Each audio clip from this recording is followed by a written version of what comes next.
Welcome to the video. This is the second video of this Spring Data series. So in the first series, I have covered one-to-one, one-on-one unidirectional relationship. So whoever wants to know about one-to-one unidirectional relationship, they can check my previous video. So in this video, I'm going to cover one-to-one bidirectional relationship. So what is bidirectional relationship? So here, if we have two entity, and from both the entity, we can navigate from either direction. Like for example, we have a product and a stock as per example. So product, from the product side also we can refer the stocks, and from the stock side also we can refer the product. Like for example, if we want to search a product by ID, so we can get the product name, product price, stock quantity, and stock status. Everything will be getting it. Okay, and in case of a bidirectional relationship, if we want to search a stock by ID, so along with the stock quantity status, we can get the product name and product price also. But this was not possible in one-to-one unidirectional relationship.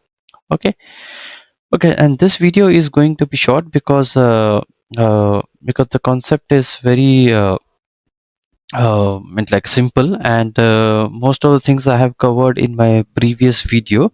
So let's jump into the code, and let me show you the changes what I have done, and let's see the code, and I will show you all the get operation from the stock side also, and then it will be clear. Okay, let's go. Okay, here is the code. So code is simple only. So build.gradle I have already shown 3.4.2. We are using it. Spring Data JPA, MySQL, DB. Everything is same. As per previous video, application.yaml is also same. So I will tell the changes what I have done here. So here we have seen the product service last time, where we can create a product, where we find a all product. Here we can see all the related product has related stocks, so we'll get it like this. Okay, and this is the DTO which I want to show you again. The product response DTO, stock response, it should be a DTO, but I missed it. Okay, it's okay. Stock ID, stock quantity, stock status, and this is the stock service. So this was I was telling about. Let me show you the first entity first. So this is the product. It is simple one-to-one mapping. Join column stock ID. So that means stock ID is the foreign key. Cascade is equal to all, which I have explained in my last video. Fetch is equal to user. Again, I have explained in my last video. Reference column ID means like this is referencing ID column of a stock. So if we navigate to stock, so it is referencing this primary key. The stock ID is referencing this ID key. Okay, and the stock quantity, stock status, and this is the one-to-one map by stock. So this is the new thing which we have added it. The server have already started it, so let's see.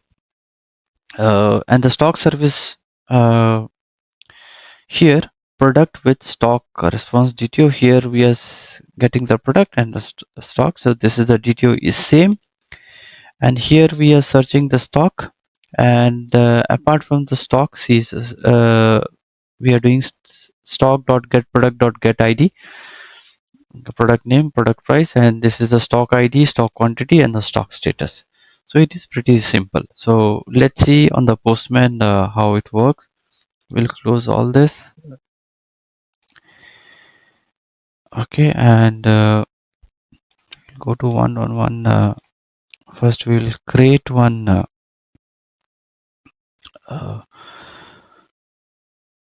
okay, and oh, this is one too many. Okay, sorry, because I'm going to come up with some more videos. So this is one-to-one unidirectional. Again, This is the same thing. So here I'm going to create a few products. It is taking some time because I have just started the server. Okay, keyboard, let's change the price.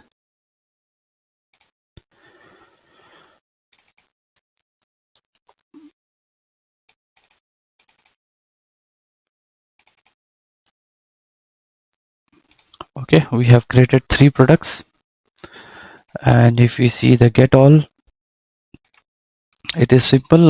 We will be getting all the products. Okay, the products and related stocks. So this we have already seen in my previous video. Get by ID will I think product ID is 8. Let's check. Okay, no, product ID is 9. Okay, so product ID is 9, charger 130 250. So here yes, related to product also we got it. And now let's check by stock ID. So stock ID is, we'll check here, the stock ID is 10, and let's check for the stock 10. Okay, so here we can see this for the stock 10, it has given the product also. So this is what about one-to-one bidirectional relationship. So I will show the table also once. I will refresh it. Okay, charger, keyboard, mouse, and it is related to stock ID 9, 10, and yes. So you have to go back. Okay, let me open the stock here. Okay, so stock ID 9, 10, 11, and here it is a foreign key. Okay, I can show you. This is a foreign key which is pointing to the stock table. Okay, and yes, I think it is pretty clear, and the code also I'm going to put it on my GitHub repository. And here I have shown the create product, but again for the update operation also it will be same, like in the same way we will be putting meant like first we have to search it, and then based on the inside this, first we will search it, and inside this object we will change, and finally we'll do a repository.save, so it will reflect on both the table. And same for delete. So because here the tables are created as a cascade, so if I delete a product, so related stock will also be deleted, and in case of bidirectional it will be from both the ends. Okay, so I think I have explained. If somebody has any doubt or something is there, they can add a comment and I will try to explain again. And with this I'm ending my video. If you like the video, please do subscribe, like, and share the video. Okay, so thank you for watching my video. So in my next video I'm again continuing this series, and I'm going to come up with one to many bidirectional and one to many unidirectional, and further we will also try many to many also, and we'll be also trying the composite keys. Okay, see you on the next video. Bye bye.